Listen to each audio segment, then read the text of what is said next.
a todos aqueles ouvintes da Mirante. E quero, antes de qualquer coisa, agradecer a vocês por possibilitar este momento que a gente possa ter aqui um dedinho de cantoria e de poesia e que a gente possa falar da realidade da cultura do Maranhão e sobre todos os aspectos que vocês acharam que são relevantes neste momento, nessa altura do quase da metade para o fim do São João do Maranhão na temporada 2024. Agora eu só queria saber, antes de mais nada, como é que você consegue, capaz? Eu te vejo até de madrugada, de repente você já está aqui com aquela vitalidade toda. Quantos anos já batalhando por essa cultura? Quantos anos de pirilampo? Fala pra gente. Não é isso. Se eu não cometer logo a sensatez de dizer a minha idade, as pessoas não vão compreender quando eu digo quanto tempo eu estou na cultura.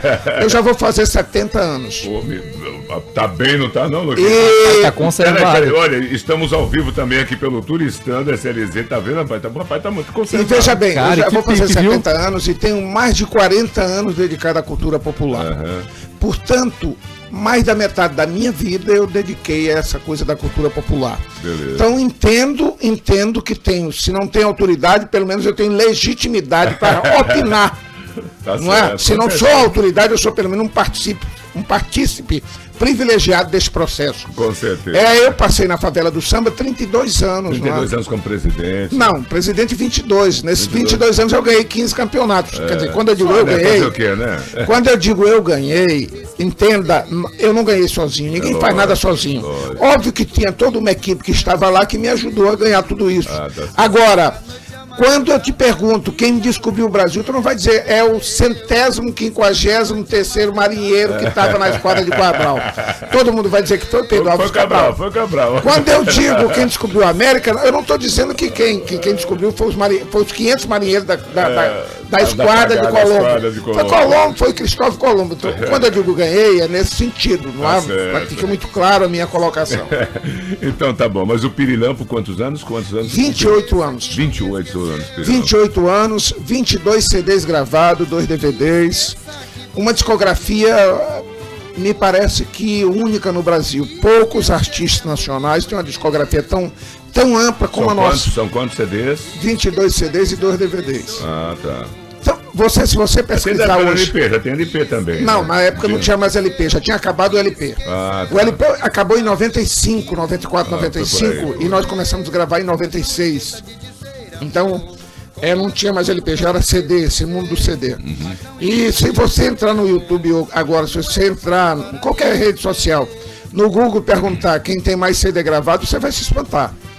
Né? É uma obra vasta, uma obra com muita qualidade, que eu convido você que está ouvindo a entrar, por exemplo, em uma das páginas. Vou te recomendar uma. Entra no YouTube lá, Grupo Boi Pirilampo Oficial. E tem toda a discografia. Tem toda a discografia. Você abre a página, vai no playlist que você vê disco por disco para você ouvir o que você quiser ouvir do Pirilampo. Porque são mais de quase 400 músicas. E aí, se você entrar, você vai vendo tudo isso que tem Não, sim, porque eu estava buscando a música vermelha, né? Agora já apareceu ali. Já apareceu. Então veja Daqui bem. a pouco a gente vai colocar. Mas sim, essa discografia, inclusive, ela traz uma variedade também de compositores. Claro. Né? Você sempre abraçou todos os compositores. Não só os compositores em si do Pirilampo, que participam. Na verdade, nós começamos, no nosso começo, não tinha uma equipe que fazia música pro Pirilampo. Eram os compositores da cidade. Nós é que regravamos muito dos sucessos dos cantores de São Luís, Boi da Lua, Mimoso. Várias músicas a gente regravou, claro, dentro da nossa proposta musical. Sim. A proposta musical do Pirilampo, quando a gente surgiu, e é bom que eu já diga logo assim, pronto, nós não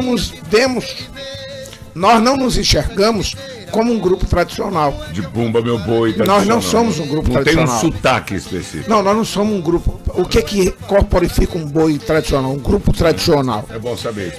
Veja bem, normalmente o boi nascia de promessa. E o maior nascedouro do bumba boi são as casas de culto afro. Eu até acho que a origem se dá por aí. Quando as casas de culto afro, querendo fazer referência a alguma divindade, elas criavam um boi para aquela teve aqui divindade. Até que é o boi de Boi de Una. E o boi também. É por isso que encantaria. É por isso que as pessoas fazem essa diferença do boi de promessa para o boi de encantaria no surgimento dos grupos culturais tradicionais. O grupo de promessa, ele necessariamente não nasceu nas casas de culto, né? Mas é uma promessa que alguém fez e acabou criando aquele boi por causa dessa promessa. Esses grupos tradicionais, João, eles faziam normalmente um só sotaque. Faziam um só sotaque. Eram 4 sotaques tradicionais, mais tradicionais. Era o boi de Guimarães ou o sotaque de Zabumba, que há quem acredite que seja o mais antigo a surgir. Costa de Mão junto com o Zabumba, Não. E há quem diga que o boi mais antigo é o sotaque da ilha, ou o sotaque de Matraca. Aí nós temos o sotaque de Pindaré ou de Pandeirão e o sotaque de Clarins ou o sotaque de Orquestra, que é do Munim. Nasceram em regiões distintas. Os registros mais antigos, João, que a gente tem, historiograficamente, são do boi da ilha, o boi de Matraca, que vai fazer o ano que vem 200 anos. Pelo menos é o registro mais antigo que eu conheço. O registro dali. O registro. Porque não adianta as pessoas dizerem que essa atividade tem 300 anos, 400 anos. Mas aonde é que está o registro? Onde é que a gente pode provar? Você vai a partir do registro. Então a gente tem que se basear em alguma coisa concreta para poder fazer essa afirmativa. E o boi de Matraca, daqui a 2 anos, vai fazer 200 anos. Você não encaixa aí o boi de Costa de Mão, que tem a sua história antiga também. O boi de Costa de Mão, primeiro, ele está muito segregado pro bem ou pro mal na cidade de Cururupu. Mas ele está lá. E ele não teve ele não conseguiu sair dali, ele não conseguiu espocar pro Maranhão inteiro. É um sotaque hoje pouco difundido e corre o risco, inclusive, de desaparecer. Mas há o sotaque. Como também, João, é uma impropriedade a gente achar que o boi da Baixada, o boi de Pindaré ou de Pandeirão, é só essa vertente que a gente conhece, que veio de lá através do boi de Pindaré, que hoje é a vertente que a gente conhece. Mas lá no interior, por exemplo, quando você vai para Viana, Penalva, aquela região, ele é tocado um pouco diferente daqui, que eles chamam de boi de caixa. Até dentro de cada sotaque, né? Que chamam de boi de caixa. Boi de caixa que a gente estava conversando no programa passado. Sobre ser um sexto sotaque, algumas vertentes. Mas há quem considere e há quem não considere. Então há toda uma historiografia para a gente discutir, para a gente conversar, para a gente tomar. Aí a gente vai vendo isso. Além do que, a gente tem que considerar que todos esses grupos evoluem na linguagem, evoluem no pitch das músicas, no andamento e tal. É uma coisa muito complexa. E o Pirilampo, ele faz um passeio por toda essa cultura. Agora, vamos colocar qual é a diferença. Aí você vai dizer para mim. Agora, eu fazendo a pergunta para responder. Você vai me perguntar qual é a diferença do Pirilampo. Bom, veja bem. O Pirilampo, ele não nasceu um boi tradicional. Ele não se vê como boi tradicional. Ele não nasceu como boi tradicional. Como não nasceram outras coisas. O primeiro grupo que eu conheço, portanto eu falo do que conheço, que fez compilação de dança no Maranhão, foi um grupo da Universidade Federal chamado Grupo Gangorra. Aí na década de 50, 60, o Grupo Gangorra fez compilação, ou seja, ele pegou e apresentava no mesmo espetáculo o boi e os folguedos, porque tem uma diferença que a gente vai ter que fazer aqui para ser entendido. Então, depois que desaparece o Grupo Gangorra, o Américo Azevedo Neto cria o Cazumbá. Sim, isso. Depois de algum tempo no Cazumbá, o Godão cria o Barrica, que fez agora 40 anos. Exato. E depois do Barrica que vem Pirilampo, Boi de Palha e outros grupos alternativos. Nós vamos fazer 28 anos. Agora eu te pergunto, todos esses aí fazem compilação de danças. Eles não são um grupo apenas de bumba boi. A diferença, por exemplo, da gente pro Barrica é que nós só fazemos o boi. Eles fazem. Nós não fazemos os folguedos. Nós não fazemos os folguedos. O Barrica, além de fazer o boi, ele faz os folguedos. A quadrilha, o cacuriá, o divino, o coco, o lelê. E nós não, nós ficamos circunscritos apenas aos boi, aos 4 sotaques de bumba boi. Não é? Essa é a diferença. Eu estou tentando ser assim didático. É a diferença que existe entre cada coisa que a gente está discutindo no Maranhão. Lamentavelmente, com o andar do tempo, existem vários grupos que de alguma forma estão migrando. a gente só tinha os grupos alternativos e os bois tradicionais. Hoje alguns bois estão migrando para serem alternativos. Ah, legal, muito bem. Agora, tu quer fazer alguma pergunta? Tudo bem? O Lucas, ele tá só aqui captando, né? Só aprendendo um pouquinho mais, né, Luquinha?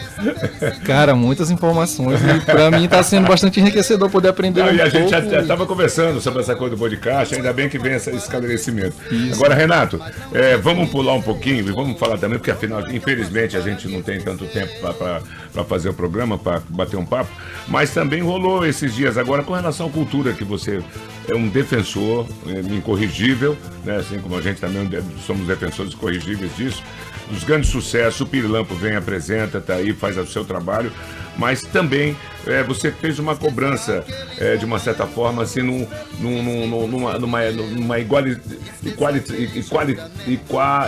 igualar a nossa cultura, essa permuta, essa troca que tem da cultura de fora com a nossa cultura. Eu quero agradecer a você, João, por possibilitar para que a gente coloque aqui qual é a nossa visão. Primeiro, nós não podemos ser hipócritas. Há uma valorização da cultura popular no Maranhão, sobretudo a partir do governo de Rosiana Sarney. A experiência lá atrás, que eu posso até colocar para você rapidamente, se ainda tiver tempo. Por exemplo, o Américo Azevedo Neto, que são os primeiros CDs, bolachões, gravados no Maranhão sobre Bumba Boi. Quem primeiro gravou Bumba Boi no Maranhão foi o Boi da Madre Deus. Sim. Em 1960, 61, 62 vem o Boi de Axixá. Em 63 vem o Boi de Pindaré.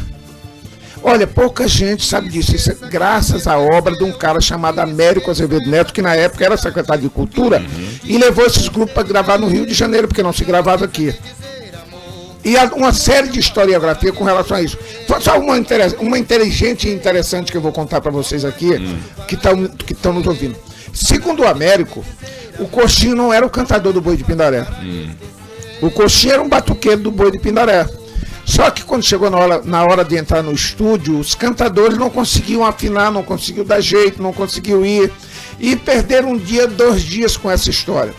De noite, o João Canso, que era o dono do Boi, chega para a América e diz: Américo, os meninos estão pedindo para você botar o Coxinho para cantar.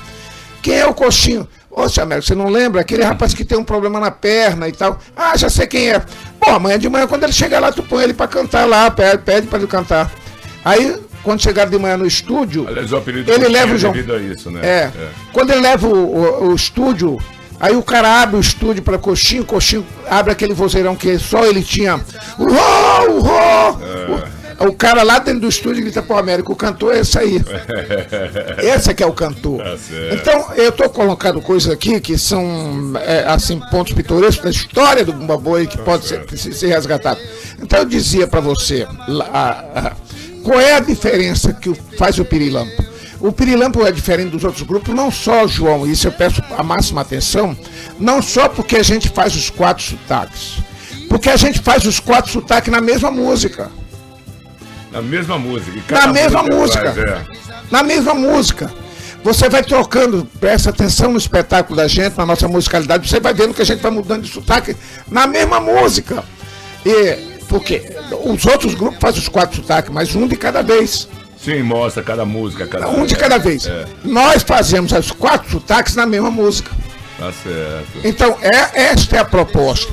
Então, a gente, quando surgiu, claro que foi um certo choque. Primeiro, eles me acusavam no surgimento do Boi de ter carnavalizado o Boi. Porque como eu vinha da escola de samba, eu vinha da favela, então o Boi nos primeiros anos ele não usava pena de pato, pena de...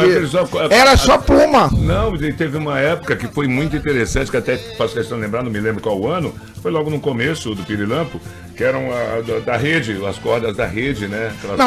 Surgiu, peraí. O Pirilampo surge de uma dissidência do Boi de Palha. Quando a gente surgiu, eu sempre tive essa inquietação de procurar o diferente, de procurar não ser igual, de procurar não ser cópia. Então a gente, que material que vai usar, Então saiu a ideia de fazer de punho de rede. Punho de rede, foi isso, foi. A gente ainda saiu 3 anos, com punho de rede. E depois é que a gente foi pra pluma. Aí carnavalizaram o boi. Porque a gente tinha todo esse contato, essa experiência da escola de samba. Logo lá, depois de 10 anos, é que a gente começa a utilizar todo o material que hoje está em voga, que é o rabo de galo, o fazão, o pato, a xixila, o cisne, né? Que a gente começa a usar hoje. Mas a gente tem toda essa conversa que vem lá de trás. Tá certo. Renatão, mas vamos lá, agora fala para mim dessa tua visão com relação a essa interação da cultura popular. Ok, eu tinha começado isso e acabei tergiversando para outros assuntos. Mas eu diria para você, é claro que eu reconheço que há uma política de valorização do boi, sobretudo do governo de Rosiana para cá. Isso há. Creio que há, e ninguém pode negar, um esforço gigantesco do governo Brandão para fazer dessa festa cada vez maior. E só um insano poderia dizer que não está vendo isso. Tá? Agora, o que eu disse, o que eu tenho dito sempre, quando a gente trata de cultura nacional, a gente está tratando o Maranhão dentro do contexto dessa cultura nacional. Não dá para tratar de forma diferente. Como da mesma forma que a gente está tratando cultura maranhense, nós não podemos esquecer que nós somos parte da cultura nacional. Quer dizer, nós somos um corpo só. Ela é fértil. E ainda que eu não queira, ela vai continuar existindo, porque nós somos uma só nação. Legal. Nós temos uma unidade cultural do Estado. Um país, para ser um país, ele precisa ter um Estado, ele precisa ter uma língua e ele precisa ter uma cultura. E nós estamos falando de Estado nacional, nós estamos falando de cultura nacional. Portanto, eu não posso pretender, sob nenhum aspecto, que a gente crie aqui uma reserva de mercado, um gueto em que ninguém de fora possa vir cantar aqui, ninguém de fora possa vir trabalhar aqui, ninguém de fora possa se apresentar aqui. Isso seria um equívoco. Seria um terrível erro se eu defendesse isso. Eu não defendo. Eu defendo que todo artista, qualquer que seja o artista que possa vir para cá, ele vai engrandecer a nossa festa. E vai conhecer a nossa. E agora, o que eu defendo também é que nós devemos ter as mesmas condições que eles. Esta é uma via de mão dupla. Se a gente traz eles para vir e cantar aqui, vamos levar a gente para cantar também lá. Porque o que vale é a gente disputar o mercado. Nós queremos disputar o mercado em pé de igualdade com eles. Eu não tenho nenhum medo de disputar o mercado com Ivete. Ela pode até levar alguma vantagem agora, mas eu quero disputar esse espaço com ela. Eu quero disputar com todo mundo. O Pirilampo quer disputar com todo mundo. O Pirilampo não quer um gueto. O Pirilampo não deseja que o governo do Estado, a prefeitura, não contratem ninguém para cá. Não é isso. Não, nunca defendemos e jamais defenderíamos. O que nós defendemos é que se crie uma política de mão dupla em que a gente possa ter as condições também de fazer isso lá. Tá certo. Quando eu digo as mesmas condições, é pelo menos isso. Se a gente traz o cara para dançar aqui, vamos levar a gente também para dançar lá. Vamos levar a nossa música para lá. Legal. Porque essa é a boa política. E é uma boa sugestão. Esta é a boa política. E eu quero até te dizer com certo desconforto, quando disse ontem, alguns segmentos tentaram se aproveitar do fato e dando outra conotação diferente dessa, que eu não me incomoda, e eu acho que não incomoda o governador Brandão. Eu disse inclusive ontem, o Brandão me parece uma pessoa da nossa família, da nossa trupe, porque o Brandão foi quem criou o dia do Bumba Boi lá em Brasília. E inclusive convidou o Boi Pirilampo para essa festividade lá em Brasília, isso há 20 e tantos anos atrás, no governo de Castelo. Então nós não temos nenhum. Agora, nós não somos obrigados a concordar em tudo. Nós temos a necessidade, nós temos o dever de colaborar naquilo que a gente entende que seja interesse do povo do Maranhão. E eu quero entender que o povo do Maranhão não deseja ser um gueto, o povo do Maranhão deseja ser apenas um estado da federação, mas que interage, que pela sua riqueza vai ganhar o sul do país. Tá certo, boa. Foi bem explicado agora, né? Deixou bem claro agora para que todo mundo entenda. E também, você está com a agenda aí de hoje do Pirilampo? Sim, a agenda do Pirilampo está quase totalmente lotada. Amém. E quero dizer, hoje nós estaremos tocando na escola do SESI, aí de lá nós vamos para o IPAM. Tá. O IPAM, depois vamos para uma outra particular, que eu não me lembro aqui o nome da coisa. Não é? Mas nós estamos com a agenda praticamente lotada todos os dias. Nesse mês de junho, nós não dançamos apenas em 6 dias. Todos os dias nós dançamos. Eu acho que isso demonstra. Eu acho que isso demonstra. Tem dias que a gente tem 7 apresentações. Isso demonstra a força, a pujança e a aceitação, o acatamento da nossa proposta cultural. Tá certo. Meu querido Renato, assunto pra gente tem muito que aprender. Esse rapaz sabe muito. É doido. Renato, mas a gente quer agradecer a sua presença aqui. Mandar um beijo, um abraço para essa comunidade maravilhosa do Pirilampo, porque o Pirilampo, ele é uma comunidade. É uma comunidade maranhense, né, que abraça a gente de todas as partes, de todos os lugares. E é sediado ali na Coab, na Avenida 10, bonitinha, a nossa sede sempre, né, Renato? Desde 2002 nós temos a sede. Tá lá, exato. É um módulo, assim, bastante interessante, onde a gente faz todas as atividades da brincadeira. É um sucesso por onde chega, não tem negócio não, Pirilampo chega pra bagunçar, quando vem com Estrela do Chão, com Esqueça, com Vermelho, é impressionante, cada vez mais. Mas o João, ele, na sua humildade, ele não disse ainda que ele é o autor de Estrela do Chão junto com o Gerúdio, né? A música é deles e a gente tem muita felicidade de ter trabalhado essa música ao longo do tempo. Nossa. E hoje orquestra sinfônica. Orquestra sinfônica. Levou pra lá. E hoje o carro-chefe, no meu entendimento, é a música mais pedida e mais tocada do São João do Maranhão. Não, e todos, dos grupos, todos. Tem vários grupos tocando a música, e isso é bom, isso é muito positivo. Eu quero dizer para as pessoas, inclusive para os autores, eu tenho algumas obras no Pirilampo e outras tantos na minha página pessoal, Renato Dionísio Oficial. Vai lá no YouTube que você vai ver. Eu já escrevi para tanta gente. E eu fico muito feliz quando as pessoas pedem para tocar a música do Pirilampo. Nós não precisamos ter a loucura de entender que só a gente pode tocar. Não, todo mundo que quiser tocar as obras do Pirilampo deve, e a gente vai agradecer. Vai ser muito bom. Vai ser, assim como vocês se desejarmos. Com Mimoso, com tantas outras músicas. Tá certo. Esse é o caminho, não é? Tá certo, muito obrigado mais uma vez. E olha, também falando pra galera que esse nosso bate-papo, quem chegou só no finalzinho aqui, pode curtir depois no canal do YouTube, na Mirante, né, minha filha? Mirante FM, o canal do YouTube lá, e vai estar disponibilizado já a partir de hoje à tarde, se Deus quiser, tá bom? Eu queria mais uma vez agradecer a direção da Mirante. Beleza. Não é? Obviamente, essa é uma empresa que tem uma direção e a gente se sente, assim, muito à vontade aqui, independente das pautas, independente do que a gente venha dizer. Ninguém me cobra quando eu venho ao Mirante, você não pode dizer isso, não pode dizer aquilo. Portanto, eu considero um espaço democrático com esse aspecto, não é? E quero agradecer ao João, agradecer ao Luquinha aqui, e pedir que ele coloque o Pirilampo nessa página super acessada que ele tem. Do Turistando. O Turistando. Vamos colocar, pode e que a gente quer mandar um grande beijo para o Maranhão. Quer dizer para o povo do Maranhão, por último, o único estado do Brasil em que o São João é a maior festa popular é o Maranhão. O resto do Brasil, todinho, a maior festa popular que tem é o Carnaval. O Maranhão, a maior festa popular é o São João. E todos aqueles que trabalham nesse sentido de solidificar essa concepção, de fazer aumentar o seu prestígio, têm o nosso apoio, o nosso carinho. Como vocês que estão nessa tarde aqui trabalhando para que a gente caminhe nesse caminho. Beijo no coração de vocês, beijo no coração desse povo maravilhoso, o povo do Maranhão. Tá certo, muito obrigado. E vamos deixar, porque daqui a pouco eu vou tocar Vermelho, ainda hoje, mas agora vamos tocar Estrela do Chão, né? Que é um grande sucesso atualmente.